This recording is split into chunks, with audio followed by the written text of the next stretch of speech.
Welcome to the Long Range Pursuit Podcast, presented by Gunworks, where we learn about and share long-range shooting techniques, science, and gear.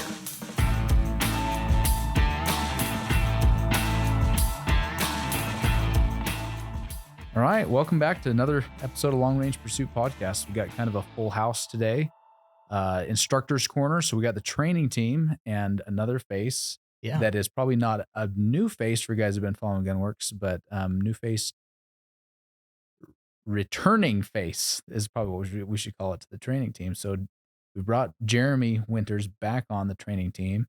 You've been kind of hiding back in the back, shooting all the guns and doing all the fun stuff for the last couple of years. Well, I don't know about fun stuff, but yeah, for the last, I think 6 or 7 years, pretty much almost exclusively, validated every rifle that went through Gunworks. So that's where I've kind of been doing on the production side for the last little bit. But if you followed us at all, I started out, Aaron and I were the two original instructors. Aaron would teach the classroom and then I'd hit the range, and I've been an instructor kind of on and off throughout the years as they, kind of needed me to fill in some of the bigger venues and stuff like that. So, but decided it was time for a little change and pulled out of production, and luckily they had a spot over back in the on the Long Range University side. So I was able to just, hop right back in there and kind of remembered everything, I guess. Not too much of a learning curve, Hit the but ground running. kind of. Well, I mean, Jeremy is definitely one of the most knowledgeable and experienced, I think, on our team when it comes to all the nitty gritty stuff on a rifle. The I would say the hands-on stuff, right? I mean, we've got our engineers in the back that are designing all the cool little widgets and bits and pieces and all the science there. But as far as when it comes to shooting a rifle, teaching people how to run a rifle, loading ammunition, functions of a gun, I don't know that we have a more experienced and knowledgeable person on staff. So, I mean, it's pretty awesome to have you, there's a lot of wisdom that can be learned there from our students coming through. Oh, for sure. It's been a pretty epic ride if you think about it, for the last 15 years or however long it's been. Yeah. And that is where my expertise comes from. It's like hands-on, right? Yeah. It's not theoretical. It's like I got to put my hands on everything. Right. It's putting it all to work. Pushed it to its limits. I know the failure points. I know how to fix everything. And so it's really nice to get back in with the customers. I really miss that for a lot of years, getting, to be able to, be hands-on with the customers again. So that's pretty exciting. I'm really looking forward to a lot more of that. Because we have some pretty cool customers. I mean, some of the coolest guys in all over, come to Gunworks. Yep. And so it's really nice to kind of rub shoulders with those guys and get to be able to teach them something as well. So absolutely, it should be pretty epic this next couple of years. Well, so you guys are kind of in the thick of Long Range University season, right? We usually kick off April, May, and then run through pretty much October, November. Yeah. Starting to expand a little bit there. So I thought we'd just kind of dive into a little bit some of the things that maybe you guys have seen and learned. We've got the new Sheep Mountain venue that I think there's some really cool stuff happening up there, and thought we'd just maybe dive in and update on some of that, and maybe touch on a few technical or training tips while we're in the mix of it. Yeah, because first off, it's just I love having Jeremy on board. Because Ian and I, we kind of know what we do. We've learned what we do and we know the techniques and stuff. But you talk to Jeremy, he can tell you about why we do it, because they learned that you have to do it a certain way years and years ago, based on a failure in a different point. So I really like having him on board. And I think Ian and I will both sit in the back of his classes half the time just because we know we're going to learn something. Yeah. So it's really awesome to have him on board. So welcome. Thanks, guys. Nicknamed the Wizard, known in Gunworks called the Wizard. Yeah. When I first started teaching, I would take, if guys asked questions and I didn't know the answer, I'd be like, Jeremy's in the back. I'll talk to him on break, and then we'll get the answer. Yeah. But awesome. No, we have been kicked it off. We're busy now. Yeah, we're busy, and with 3 instructors, it really gives us the ability, 3 instructors plus some help from sales. Yeah. It gives us the ability to run 2 things at once. Right. And that's what we've been doing. So Ian was running our basic class with the help of sales, did a knockdown job out there at Burlington, keeping the school running. And Jeremy and I just ran 2 Sheep Mountain classes, which is basically they're back to back. The first one is a tripod class. It's our level 202. Marksmanship Proficiency class, and in that class, we really just dive into shooting techniques off the tripod. Yeah. A lot of ball and dummy drills for those that knows what those are. We shoot our guns in 6.5 Creedmoor so that we're not burning up people's barrels. And it's really designed to see what minute of angle capability you can get from these different shooting positions. And I know what they're capable of, a good tripod and good technique combined with a sling. But even still, I was surprised to see what our clients got. I mean, we had clients in the sitting and kneeling positions off the tripod that were shooting groups that most people would be proud to shoot in the prone, Yeah. sub-minute of angle groups. Wow. And then standing, they're keeping around 2 minutes of angle. So when you translate that out, to the vital size on an animal, that legitimately gives you a good, probably 600-yard capability on the right size vitals in the Yeah. standing. Right. A lot of it's still dependent upon what other environmental factors are Sure. out there. But no, I was really surprised how well people did. And then those 2 days tie right into a 3-day, mountain shooting techniques course. Some people stayed for the course, then we had some new people show up, Mhm. and yeah, that course was a lot of fun. And Cody, Wyoming lived up to its name. We had wind, we had rain, I think it spit snow at us. Yeah. And it definitely lived up to its name for those 3 days. Good stuff. We've made a few changes to the kind of the layout and the structure of the LRU courses, and we've added some new courses this year. And I think we've explained that a few times, but maybe give us just another little bit of a quick rundown on kind of the whole environment of the training and the process. I think a lot of guys look at all these new lists of classes and where do I start, or what's the best place for me to dive in? Whether I've been to an L1 or L2 in the past, or I'm starting from fresh, basically. What is that kind of path to success for a guy in Long Range University? I think we've got a lot of classes, but the core classes are still our level 101 and level 201. Mm-hmm. That's the long range ballistics. Yeah. Yeah. Right. Cut. Forgot the names. Yeah. Foundation. Ballistics Foundation Ballistics Foundation and advanced LR advanced ballistics. and advanced right? ballistics. Yeah. Yeah, so level 101 ballistics foundation and Yeah. 201 advanced long range ballistics. Those are really the core classes for the average person. Sure. And then depending on which your specific interest and discipline is in the hunting world, our other classes kind of lets you take a deeper dive into some of the specific stuff like Right. that level 301 mountain shooting techniques. Yeah. I mean, that's really for your sheep hunters, your elk hunters, your western hunters, because just the terrain out there just does crazy stuff with wind, Sure. and then shooting at angles and learning how to build a shooting position on an awkward angle. It's just all stuff that ties into equipment management. And, the really cool thing about that class is, we encourage people to bring their own equipment, and I won't name any names, but I mean, we have some equipment that shows up that people have high hopes for, based on a pretty successful marketing from one company or another. And Yeah. it just wasn't working, Hmm. and it's much better that they find that out here than, when they're in the middle of a hunt somewhere. Sure. Yeah, and we were kind of talking earlier too that level 3 where we are finding those things out and those challenges, really this is the place to test out your skills. Oh yeah. And we challenge you to come out to this level 3 and it's kind of set in a way that you're going to be humbled. And we're not just Right. going out into the mountains and shooting steel all day. It's you're in these situations that are going to be probably presenting themselves in a hunt.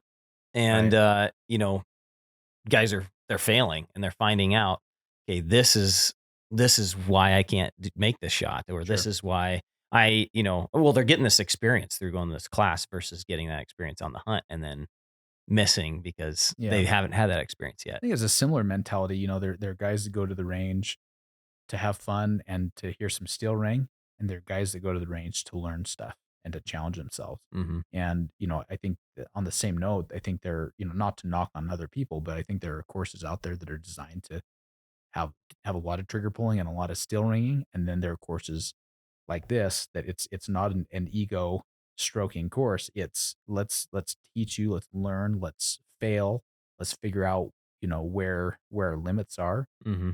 And the more challenged we are, the more we learn in that class, right? And it's not that it's not fun, it's just it's a challenging deal, especially up there in that crazy terrain, Yeah. winds, whatever else. So what's the punchline, Jeremy? challenge? Well, I think my punchline was I'd never, like, we've had that venue for what? This is the second year? Yeah. Or third? Yeah. Second Yeah, year? Second year. I'd never been out there, right? Yeah. And, I've been around the block a time or two, go to say, and consider myself a fairly proficient shooter, right? Yeah. So I was telling these guys earlier, I was going to, we'll go out there and, I'll just run this course and blah, blah, blah, no misses. I got out there and, the first thing we shot at to verify stuff, there was 3 to 4 wind calls between me and the Yes. target. Yeah. And, somebody that's been in the industry for 15 years, I was pretty Blown away. humbled in a hurry. Yeah. I was definitely blown away by the level of technique you need to be proficient out there. Yes. So it's like, it's one of those things where, you get the warm and fuzzy from hearing the steel ring, but you really don't learn anything until you fail and have to work through that.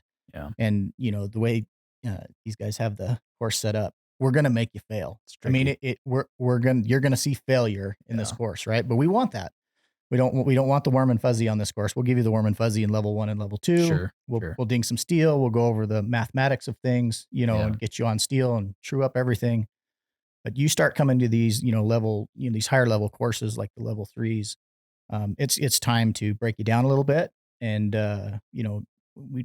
Brian had mentioned earlier, we had some equipment failures and not some cheap equipment failures, like some pretty high end equipment failures that just did not work in these instances. So it was really good for me to see that. Like I feel really good about that course now. Yeah. I'd love to go run it a time or two and, see actually how good I could do it. But I guarantee no one right now can run that course 100%.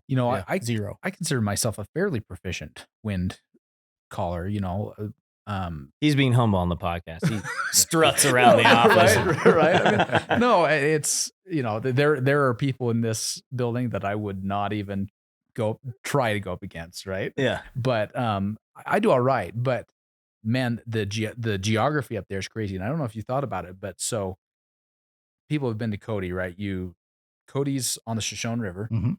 You got Yellowstone National Park up the river from us. And so basically you got the South Fork and the North Fork, major drainages that come down out of the thoroughfare and the Yellowstone, all the mountains above here. Yep. So this sheep mountain course, these rivers come together and create a reservoir, Buffalo Bill Reservoir. This property literally sits on the nose of the ridge that separates the North and the South Fork. And we get insane winds in some of these areas up here. But if you think about it, you've got winds coming out of the South Fork and winds coming out of the North Fork converging exactly where we're shooting. Yeah. And so it makes for the strangest, weirdest, trickiest, like usually you sit on a ridge and or sit in a spot and think, okay, winds come from here and maybe it's 5 or maybe it's 7 miles per hour, or whatever it is. But just because of where all the winds are converging and swirling up there, it's a total crapshoot. But I can't think of a better place to actually cut your teeth and challenge yourself on something. Yeah. Once you have the basics, this is a good place to start, putting all those basics together, right? You miss one little step in that process we teach you. Yeah. You miss one step in it, you'll fail in the wind up at our Sheep Mountain course. And that's what the great thing about it, right? It's like, it's never the same. Like us as instructors, we're going to be out there all the time. Right. But it's never the same. We don't just, on this target, we can shoot this wind all the time. No, right. The next day it's coming different. from a totally different direction and at a totally different velocity. And it's just always different. So so it's a really great venue for that. Like you were saying, how the topography brings it all together right there. And it's just like this big mixing bowl of wind right at the end of that, right at the end there, where we get to shoot. So, it's a pretty epic place. One of the keys that we always stress on this, and I always try to make sure we take the time after every scenario or after every station we shoot there, and I call it reverse engineering your wind call, because we don't have a wind meter out there in space telling us what the wind's really doing. We're just making educated guesses based on mirage, based on what it's doing at our location, based on some kind of rules of thumb type stuff. And so when you actually shoot a couple bullets and you see what your wind drift actually was and what the correct wind hold would have been, you got to go back and reverse engineer and say, okay, well, what was that speed and what was that direction that bullet was dealing with? Because that's how you really learn. Absolutely. If you just shoot and see where that first shot goes, and in the Marine Corps we used to call it sniping by artillery. Like, I'll just put a shot out there and see where it goes. Well, you don't get to do that in a hunt, right? Because that's going to spook them. So you really want to get that first round hit, so it's really about taking that time after the shot or after a couple shots to reverse engineer it and figure out what the wind was really doing. Yeah. I really think that's how you learn. Well, and you observe that delta, right? You make your best guess. Yep. And okay, maybe I missed. Now you walk it back in and you find what the correct is. Now what's the difference between what I had estimated Yep. Was my correction and what the actual correction was. And I think there's no better way to learn than those two things right there, right? Yeah. And how you actually do that is you say you do, and I know you guys know this, but just for the listeners, say you do, your guess was a 4-minute call. Yep. And you're off and it changed to a 2-minute call. Yep. And then you can either get in your rangefinder Right. and mess with the wind speed, or get on your app and mess with the wind speed until it gives you that 2-minute wind call. And then you kind of take that mental snapshot of that's what 5 mile an hour wind looks like.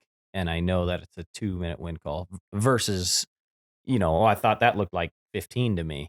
So yeah, you get that experience of this is what the wind looks like. And I know this is going on a little bit of a rant, but wind, you don't lose, if you don't use it, you lose it kind of thing, right? If you get, if you take a 6-month break from reading wind, your ability to read wind has gone down significantly. Now it's like riding a bike, you can get right back on it, but you got to go out multiple times again to kind of get those snapshots again of what that wind looks like. And anyway, I think that reverse engineering thing is really, like you said, that's the way to learn it versus just guessing, correcting, and then being like, okay, that target took this. For sure. You don't walk away with anything doing that. So, sense. So I mean, obviously the winds are pretty fun up there. You got some awesome angles to be shooting, like crazy angles.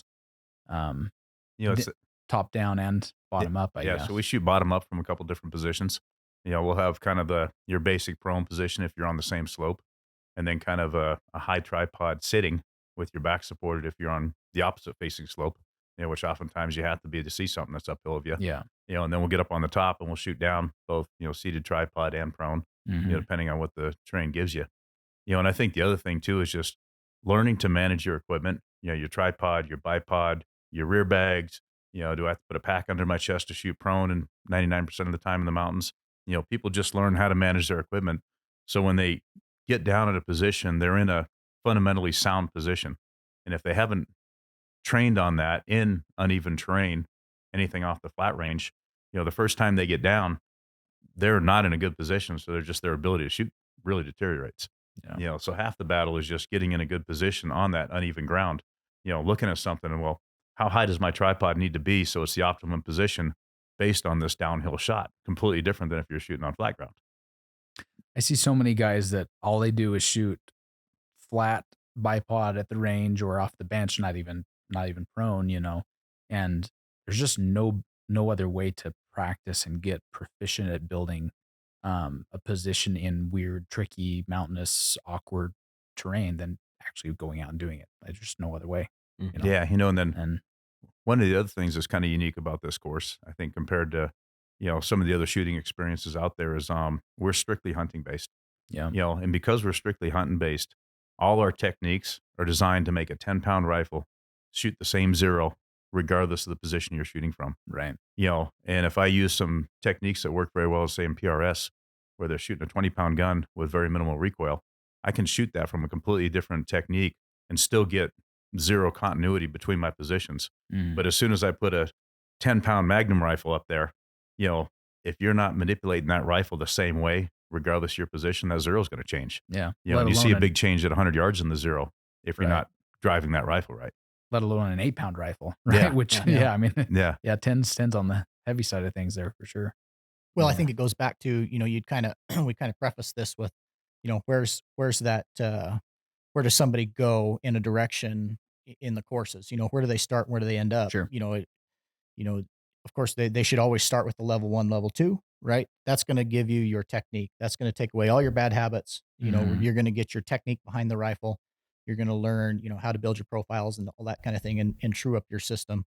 Once that happens, then that's where I kind of see this level 3 stuff come into play. It's like, there's no reason you shouldn't come out every year and hit a level 3 course just as a tune-up. Yeah. It's like, hey, I've got some high dollar hunts this fall. why not come out once in the summertime and hit 3 days of, okay, this is how my pack works with this tripod, that I'm using, Yeah. and kind of get that refresher course in those level threes, and then you can sprinkle, like that level two, the preparedness course, runs right in front of that. If you feel you're a little weak for the previous year on your tripod stuff, come out Yep. and sprinkle that in right before you Right. go. Right. And we can tune you up on the tripod, pretty exclusively there. And then you can jump into this mountain class, Yeah. and so that's kind of where I see guys going is they get that level one, level two foundation. And then, like you said, the problem is now is everybody just wants to go to the range and, and hear Bang that some steel. steel Yeah. ring, in a pretty controlled environment. And then, so I think the progression is, okay, let's get you out. Now that you know the basics and you're doing well there, let's get you out of controlled. Let's start throwing in some variables in that mix, Yeah. to make you a better shooter and hunter, and that's where these, level three courses. And then, you want to top that off, I'm not sure if we call it a level four, but our hunting experiences, Yeah. Right. Yeah, level four. that would be the progression after that, right? Yeah. I can now shoot in multiple terrains, varying winds. Okay, let's go to New Mexico and let's kill some antelope, or Right. or Texas, kill some Texas, and go Aldad. kill some aoudad, and Yeah. and that, let's put this to work. And then, so essentially, here at Gunworks, through the university courses, we can take a beginner with zero experience, no time behind a gun, and within a year or so, being willing to do those classes, we can turn you into a pretty experienced hunter, like actual Oh, somebody that can go absolutely. out Yep. and successfully be in the field on their own, Yeah. without, normally that would have taken 10 years to figure out all the do's and don'ts along that process. Sure. So that's kind of, back to where you said where that progression goes, come to level one, level two, you'll get all the mechanics down, right? Yeah. All the fundamental stuff. And then start sprinkling in some of these other classes, like let's work on some tripods or your preparedness, in some of those. And then onto the level three course up on Sheep Mountain. And then let's go Well, hunting not- after that. and not Yeah. just that, but Let's you've top it off got- with some hunting. Yeah. But and not just that, you've got the level 3 up on Sheep Mountain. Then we've got our Ensign course, right? And so Yeah, you which could is coming up, right? Coming up pretty next soon. week. Weeks, couple right? weeks. Yep. So you do some shooting up on Sheep Mountain, and that is a very unique setting and type of terrain and type of shooting. And then you go down to Utah and do the Ensign Ranch. You go do we do a course at Cameo. I guess that's a level 1, level 2, right? It's level one, But- level two, but it's But kind of we got unique the way the these wind is there. varying terrains and settings. That Yep. I think, I mean, if a guy really wants to come out and do a tune up every year, there's Yeah. some variety Lots there of to get different it as well. opportunities. Mhm. Yeah. I mean, we had a client last year. Last year was the first year that we ran the level 301 at Sheep Mountain. Mhm. So we've kind of modified it and we're learning as we go, but one of our clients that came last year, commented it was just like one of the best hunt preps he could imagine. And, he went on to kill some pretty impressive stuff over about the last 6 months, Yeah. overseas. And, just felt really good, to Right. be able to kind of help somebody accomplish their dream like that. Yeah. Just to have a small part in preparing them. Right. And I think backing it up a little bit too is we got level 101 and 201, and then we get into the level threes and whatnot. But I think one that we kind of forget about that is new to this year is the level 102, which is fundamentals, and it's a 1-day class that's just strictly on fundamentals. And so some guys, even experienced guys, came to that last week, 2 weeks ago, Last 2 weeks week. ago? Last Yeah, week, last week. and we spent almost everything's on the 100. Then we go out to about the 400 for a couple little things, but I mean, that's where you're, if you are not sure where you stand in the shooting deal and you're kind of afraid to go, like, hey, I don't want to go there and show my ass to everybody kind of thing. It's like, number one, our level 101 and 102, everyone starts from scratch. So there's guys that are PRS shooters, and there's, the guy brought his son who hasn't shot a high powered rifle yet, and they're all starting on the same level. Mhm. But if you just want that little bit of extra time, you go to that level 102, and we just really focus on the fundamentals and shooting groups at 100 and things. It's kind of like that. fine tuning some techniques, and like, if I see it being a lot of guys have been shooting for their whole lives, right? And they don't need to learn how to maybe get a nice trigger squeeze on a whatever. So we basically start with the foundation, and there's a little bit more focus on the science and the ballistics, I think, than actually how to pull a trigger. But inevitably, I think we all start getting to the point where you learn, what you don't know, or you don't know what you don't know until, the farther down that road you get, you think, maybe I wouldn't mind going back and and refining some of those really kind of minute details about, getting a good square finger on my trigger and all that kind of stuff, the mechanics there. At the same time, a person that wants to start like really entry level and build that mechanical foundation before they get into the ballistics, I think they could go that route as well. Yeah, Right? absolutely. So yeah, And I there's some think that pretty cool stuff that there. level 102, that, basic marksmanship course, is for two people. Mhm. It's for the beginner shooter that just wants that a little bit more time in, because a beginning shooter can start with level 101 Yeah. and they'll probably be fine. Yeah. However, if they want a little more time, and then it's also for that guy that we actually take the time to troubleshoot technique.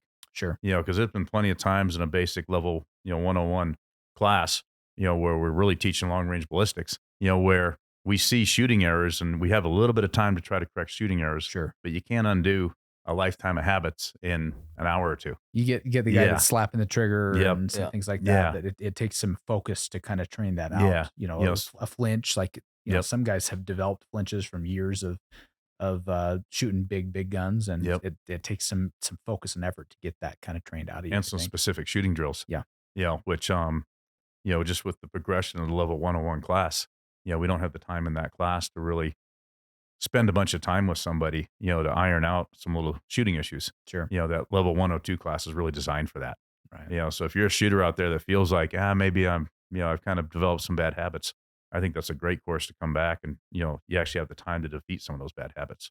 Yeah. And then that level 202 Marksmanship Proficiency course, we focus really heavy on the tripod.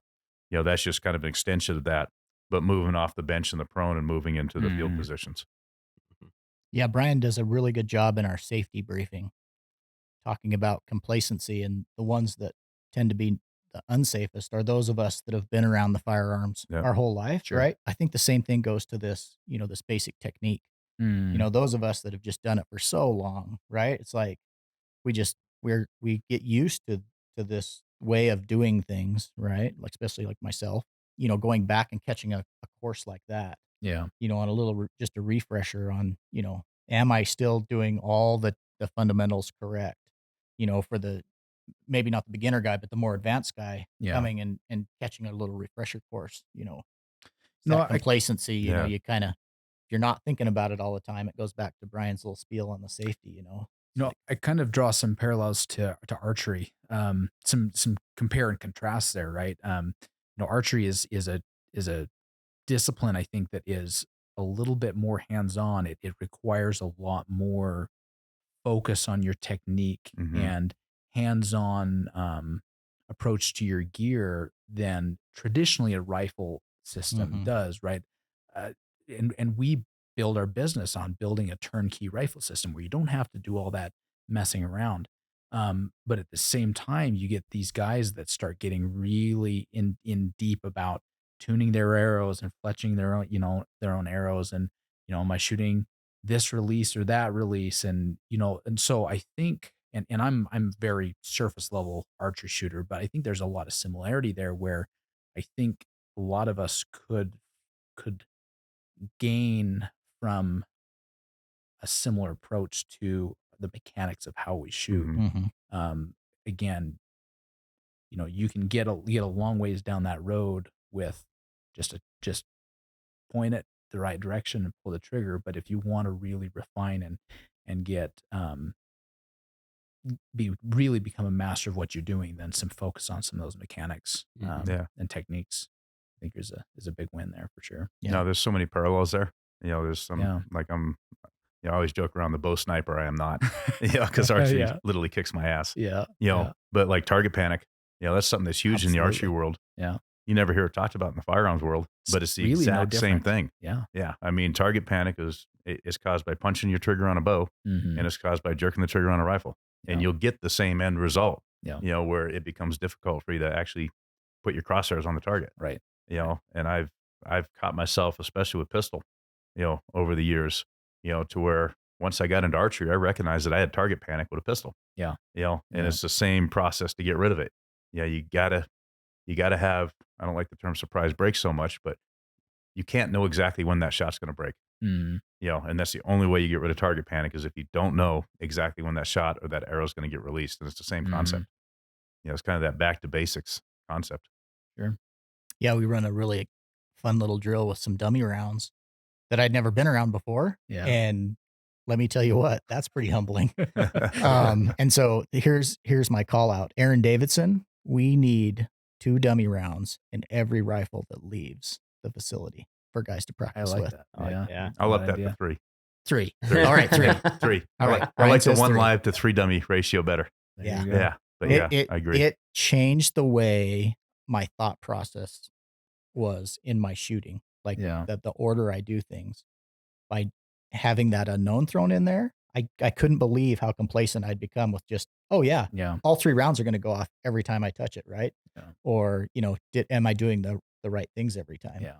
That was pretty, when we started running those dummy round drills, holy cow. I got to say, pretty cool. that's one of the things that I really love about how, bringing you back into training with your history and background in kind of the whole development of Gunworks and kind of building this long range hunting space. Yeah. Right. And then bringing in guys from a little bit different walk of life that, there's a lot of really cool things coming from both sides of the table there that I think we're just elevating and improving all of our training and all of our techniques across the board. We didn't do a lot of tripod shooting for years. And, some guys from the military and law enforcement side of things, I think, have really brought in a lot of that. And I think that's upped our game quite a ways as well. Well, So, I mean, really fun stuff. look at the new rifle, the Nexus we just launched. It Built-in literally ARCA, right? has a built-in ARCA rail to run off of a tripod. I mean, that just shows you 10 years ago, nobody would have even thought of that. It wasn't even heard of. Throw a clamp on there if you really got to, I guess. Yeah.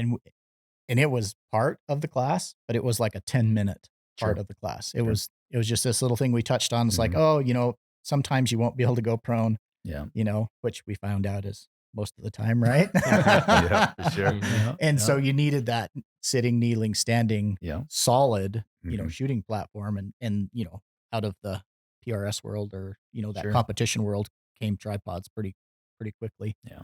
And that whole ARCA system. And then, now we've got a whole new kind of rifle system based on, being able to shoot it off that tripod. Yeah. Probably 70 or 80% of the time, as opposed to throwing a bipod on 90% of the time. So that's actually pretty cool evolution, the way I see things, back from the old LR1000. Yeah. It was made to shoot on a bipod, 100%. Yeah. Yep. The lines were there. I mean, that's what it was made to do. And now we're seeing this shift in our company and the design to accommodate this need for a stable, shootable position that's not prone. Sure. And so, that's been kind of cool, especially with this new Nexus system, where we can see a direct benefit instantly Absolutely. with the tripods. So it's like the history on that's just kind of fascinating, because I was just coming out of the Marine Corps sniper program many years ago, we never shot off tripods. Mm-hmm. We didn't shoot off bipods. The Marine Corps didn't believe in bipods. Really? So it was throw your pack down. And everybody always had their pack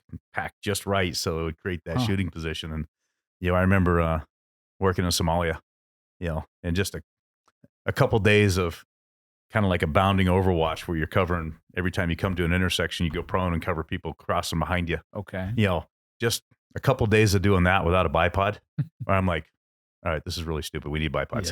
But so, eventually the Marine Corps got into bipods, but then, during my law enforcement time, tripods got really developed by the Marine Corps in Fallujah, and it was for, shooting 600-800 yards, but from a port and a wall that was, 4 feet off the ground. Yeah. And just that ability to put a rifle in any position where you had a shooting window and the techniques they developed. I mean, I take a lot of pride in seeing what those Marines did, and then I remember the first time that I was exposed to it on the law enforcement side, came from a Marine, that spent some time in Fallujah. We spent a week working on tripod techniques, and, in the law enforcement and SWAT world, the tripods are a complete game changer, because no longer do we have to stack 3 chairs on top of a bed with a rickety table on top trying to make a solid platform so you could see out a window. It's just like run the tripod up however high you need it, and, and you're comfortable. Yeah. Just a complete game changer.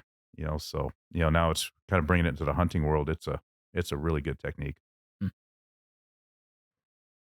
Well, big gulps. I think we beat that horse pretty well.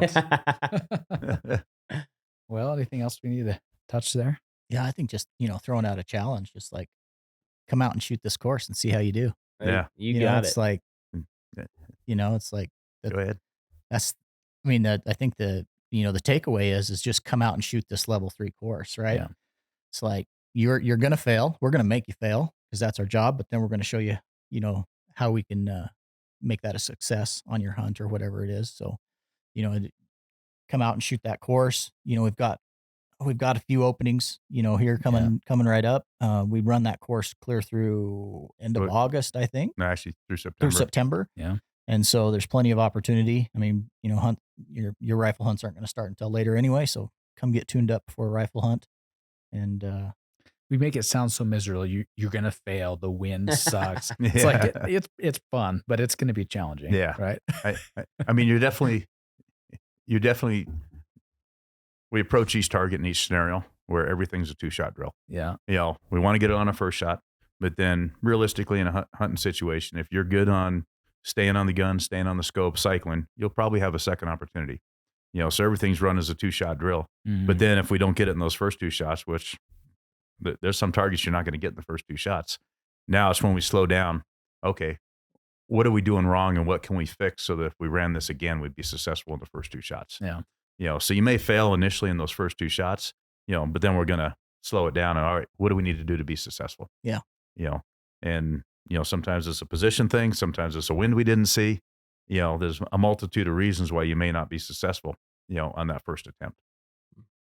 Yeah, it does sound a little ominous failure, but you are coming out and shooting for 3 days in the mountains of Wyoming. So how bad can that be? The scenery, I know you wouldn't come to a shooting school just for the scenery, but it's pretty amazing. Yeah. You're overlooking the lake up there. It's phenomenal. Plus the chance to shoot with a celebrity from Gunworks. And this guy, he's a promotional guy for like Olay, face scrub and lotions too, because he's a dinosaur. Come on. I have on good authority that Jeremy does do signatures, autographs. So bring out Come on. Maybe. I think we need to end on the how many rounds did you shoot last year through the testing rifle? Oh, geez. More than I've shot in my lifetime. 67,000 is what we figured last year in testing. Jeremy alone had shot. Yeah. So last year's rates, it was over $500,000. It's close to 800,000 worth of ammo. Worth of ammo this year. Well, if your gun's shooting, it's thanks to Jeremy. Yeah. If it's not shooting, thanks to me as well. Anyway, well, jump on the website, check it out. We've got a couple classes coming up, especially you guys that have been out to L1, L2 over the course of the years. I think this new sheep mountain offering is one definitely not to miss. Yeah, and don't feel like if you can't get the information on the website, give us a call. The sales guys have run all these courses with us. They're really knowledgeable, and they can get you to us instructors as well if you want to just talk logistics on the nitty gritty. So don't think you can't reach out to us, and we'll take the time for sure. So awesome. Okay, well, thanks guys. Till next time. Yeah. Big gulps. Big gulp.